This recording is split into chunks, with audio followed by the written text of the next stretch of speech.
Morning সবাইকে। Video দিতে late হলো আজকে, তার কারণ সকালবেলায় শুটিং ছিল, 8টার সময় বেরিয়ে গেছিলাম আর এখন বাড়ি ফিরে গাড়ি আনতে যাব। আমার আপটু ছিল আজকে দুপুর 2টো অবধি, সো আজকে গাড়ি আনতে যাব, তার এক্সাইটমেন্ট। সাথে গিফট এসেছে বাড়িতে, ঠিক আছে? তো গিফটটা কে পাঠিয়েছে সেটা একবার দেখিয়ে দিই, মানে বলে দিই। একটা বড় একটা চিঠি লেখা রয়েছে, রায়তা পাঠিয়েছে, ঠিক আছে? রায়তা পাঠিয়েছে, এটা সত্যি আছে কি যাই হোক। প্রথমে হচ্ছে সায়কদা বলে লেখা রয়েছে। এর ভেতরে কি রয়েছে আমি দেখে ফেলি। আমার জন্য কি দিয়েছে মা? টি শার্ট আর পার্স। আচ্ছা, এটা পার্স হাতে আঁকা, বুঝতে পারছো? আচ্ছা, এই পার্সের ভেতরে চেনও রয়েছে। সুন্দর ব্যাপার, সুন্দর, ও হাতে এঁকে পার্সটা বানিয়েছে। অ্যান্ড সাথে রয়েছে একটা টি শার্ট। টি শার্টটা আমার হবে তো?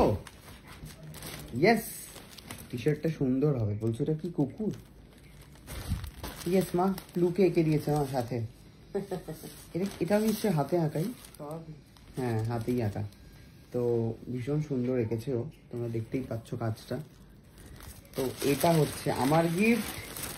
মিষ্টি বৌদি না, ওটা হবে কুটনি বৌদি, ভুল করে লিখে ফেলেছে। তো কুটনি বৌদি তো নেই, তাই আমি অবশ্যই এখন খুলবো এবং খুলে দেখবো। বাহ, গামছা দেওয়া ব্যাগ। যে ধরনের শাড়ি ঠাড়ি পরে তার সাথে কিন্তু সুন্দর লাগবে সুস্মিতাকে, তাই না? হেভি ব্যাপার। এটা হচ্ছে কুটনি বৌদির কাকিমা। বাবা মা, এনা হাতে নিয়ে দেখো কেমন পয়লা বৈশাখের, একদম পয়লা বৈশাখের জন্য। এটা দাদাইয়ের জন্য, বুঝতেই পারছি না আমি। দাদাইয়ের জন্য আবার মা, কি ব্যাপার? দাদাইয়ের জন্য একটা পার্স। বাহ, দাদাইয়ের পার্সটায় আবার এখানে একটা ইয়ে রয়েছে। আমারটাতেও আছে? ও, আমারটাতেও আছে। তো কোনটাতে ভালো আমি বুঝতেই পারছি না, কোনটা ভালো। দর্শক আপনারা বলুন, আমি কি গ্রিনটা নেব নাকি এটা নেব? দাদাই তো এখন নেই, তাই এখন মেরে নিতে পারবো। বাই দ্য ওয়ে, দুটোই খুবই সুন্দর হয়েছে। এটা পুরোটা হাতে আঁকা। Thank you so much. But বক্তব্য আপনাদের কাছে একটা, যেটা আমি অবশ্যই জানাতে চাই। অনেকেই এই গিফট পাঠাতে চাইছো এবং গিফট দেওয়া দেখে অনেকেই বলছো যে আমিও পাঠাবো। তো বিশ্বাস করো, আমি সত্যিই চাই না তোমাদের থেকে কিচ্ছু। যদি আমাদেরকে কিছু দিতে ইচ্ছে করে, মন ভরে ভালোবাসো, তাহলেই হবে। কোনো গিফটের সিরিয়াসলি কোনো দরকার নেই, তার কারণ তোমরা একটা গিফট হাতে কষ্ট করে বানিয়ে সেটা প্যাকিং করে কুরিয়ারকে দিয়ে পাঠানো, ইটস মানে সিরিয়াসলি, মানে বুঝতে পারছো কোন লেভেলে মানুষ ভালোবাসলে কতটা এরকম করতে পারে।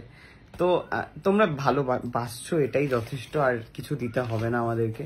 অনেকেই বলছো আমরাও কিছু পাঠাবো। প্লিজ প্লিজ, আমি কাউকেই অ্যাড্রেস দিচ্ছি না। আর আমি চাই না, মানে তোমাদের রোজগারের টাকা কেন এভাবে নষ্ট করবে? রেখে দাও, তোমাদের কাছে বাড়ির কাজে লাগবে। Thank you so much Raita, আরেকবার এত সুন্দর সুন্দর গিফট দেওয়ার জন্য। অবশ্যই চিঠিটা পড়ছি তারা।